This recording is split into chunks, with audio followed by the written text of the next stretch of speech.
সূরা ইয়াসিনের ভিতরে এমন একটি আয়াত আছে যে আয়াতটা যদি আপনি সদা সর্বদা পড়তে পারেন, আল্লাহ পাক রব্বুল আলামিন আপনার যত সমস্যা রয়েছে সবগুলাকে আমার আল্লাহ সমাধান করে দিবেন।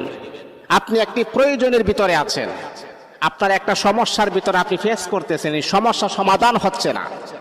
আপনি আল্লাহ পাকের এই মহাগ্রন্থ আল কোরআনের সূরা ইয়াসিনের এই মহামূল্যবান আয়াতটা আপনি পড়েন, দেখবেন আল্লাহ পাক রব্বুল আলামিন কোথায় থেকে এমন কিছু জিনিস পাঠাবে যে জিনিসটা পাঠানোর পরে আপনার সকল সমস্যা আমার আল্লাহ সমাধান করে দিবেন। অনেক মানুষ দেখবেন অনেক ডিপ্রেশনে ভুগে, অনেক মানুষ দেখবেন টেনশনে ভুগে, কি করবে কি না, সামনে পিছনে কোনো রাস্তা পাচ্ছেন না, আপনি কি করবেন কাহারো কাছে বলতেও আপনি পারতেছেন না, এমন একটি টেনশনের ভিতরে আপনি আছেন।